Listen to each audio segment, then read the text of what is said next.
साथ है तानिया गुप्ता जो कि यूपीएससी एससी 2024 AIR 720 रैंक आया है इनका और IPO के अंदर इनका सिलेक्शन हुआ है।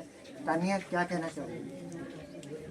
सर मैं बहुत बहुत आभारी हूँ अपने पेरेंट्स के, अपने फैमिली, अपने मेंटर्स के जो मैं इस मुकाम पे पहुँच पाई हूँ। और अभी मेरा ट्रेनिंग ख़त्म हुआ है, लवासना में फाउंडेशन कोर्स 3 महीने का, एंड हमारा IPOS का ट्रेनिंग अभी गाज़ियाबाद में चल रहा है। क्या क्या दिक्कतों का सामना आपको करना है? सर प्रिपरेशन में काफ़ी दिक्कत होती है बिकॉज़ मेरा 5वां अटैम्प्ट था ये। तो मैं 3 बार प्रीलिम्स फेल की थी और उसमें मुझे 3 साल तक कोई रिज़ल्ट नहीं मिल रहा था। और फिर बाकी मैंने 4थे अटैम्प्ट में मेंस दिया, बट मेंस मेरा क्लियर नहीं हुआ। तो इस तरह से पहले तो सफलता नहीं मिलते रहने से बहुत ही डीमोटिवेशन और हताशा होती है। और सेकंड फाइनेंशियल दिक्कत भी आ रही थी क्योंकि मेरी मम्मी काम करती हैं और दादी जो अर्निंग मेंबर थी उनका भी निधन हो गया था मेरे कॉलेज टाइम में। और सर साइकोलॉजिकल दिक्कत भी होता है क्योंकि आप करते एक ही जोन में आप कर रहे हो तो आपको लगता है कि लाइफ एक जगह रुक गई है, आप आगे ही नहीं बढ़ रहे हो और आपके सारे फ्रेंड्स आगे निकले जा रहे हैं। बट ये मुश्किलें करते करते भी जब रिज़ल्ट आता है तो काफ़ी ज़िंदगी चेंज हो जाती है। कई बार देखा जाता है जब जिस तरह से आपने 5वां अटैम्प्ट किया, कई बार ऐसे कई युवा होते हैं जो कई बार अटैम्प्ट देते हैं और क्लियर नहीं होते, पर वो मायूस हो जाते हैं, मानसिक तनाव में चले जाते हैं। क्या कहना चाहेंगे ऐसे युवाओं को? सर पहले तो मानसिक तनाव होना बहुत ही नेचुरल है। अगर आपने किसी चीज़ के लिए बहुत ज़्यादा मेहनत की और वो नहीं मिल रहा है तो तनाव होता है, पर उस तनाव की स्थिति में रहना सही नहीं है।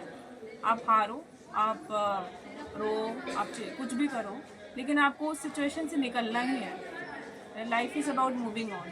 तो अगर आप इसमें आपको लगता है आपकी तैयारी अच्छी है, आपको और अटेम्प्ट देने हैं, आपको कोई और एग्ज़ाम देना है तो आप दीजिए।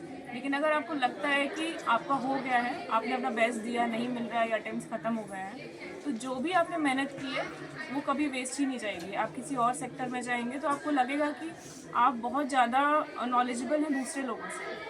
आपको एक जो होलिस्टिक अंडरस्टैंडिंग होती है यूपीएससी की प्रिपरेशन में, वो आप किसी और चीज़ में आपको नहीं मिल सकती है। आप स्पेसिफिक नहीं है, आप बहुत जनरल वे में पढ़ रहे हैं, तो आप दूसरे फील्ड में अपना ट्राई करिए। अगर आप बेस्ट देंगे आप कहीं भी सक्सीड होंगे। परिवार का कितना सपोर्ट मिला? सर परिवार का काफ़ी सपोर्ट था क्योंकि बार बार जब फेलियर मिलता है तो धीरे धीरे आपके फ्रेंड्स भी कम हो जाएंगे, आपका सर्कल भी कम हो जाएगा और आप इन जनरल भी ट्राई करोगे कि बाहर नहीं जाओ, आइसोलेट हो जाओगे। बट जब फैमिली सपोर्ट करती है तो वो पुश मिलता रहता है कि हाँ करते रहना है, करते रहना है। अन्य युवाओं को क्या समझाएंगे? सर नए युवाओं को यही बोलूँगी कि आप अपने believe in yourself and believe in your dreams.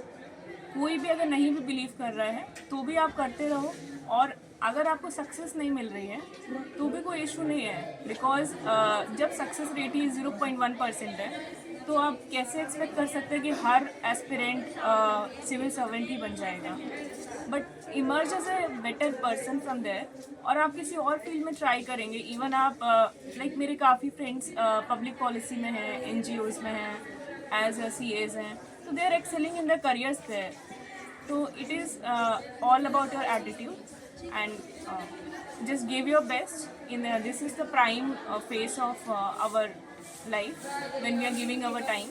तो इसके बाद आप डाइवर्ट भी कर सकते हैं, बट डिप्रेशन में जाके या अपना मेंटल हेल्थ खराब करके आपको कुछ नहीं मिलेगा। तो ये थी हमारे साथ तानिया, जिन्होंने बताया कि उन्होंने 5वें अटैम्प्ट के बाद इसको क्लियर करा, क्योंकि कई बार युवा जो है मानसिक तनाव में चले जाते हैं। तो तानिया का साफ कहना है कि वो मानसिक तनाव ना जाए, वो अपनी तैयारी करते रहें, सफलता उनको हमेशा कहीं ना कहीं तो मिलेगी। तो तानिया, आपको उज्जवल भविष्य की कामना, और हम आशा करते हैं कि जिस तरह से आपने अटैम्प्ट क्लियर करा, आगे जो युवा हैं वो भी आपको देख के प्रेरणा लें और UPSC क्लियर। Thank you.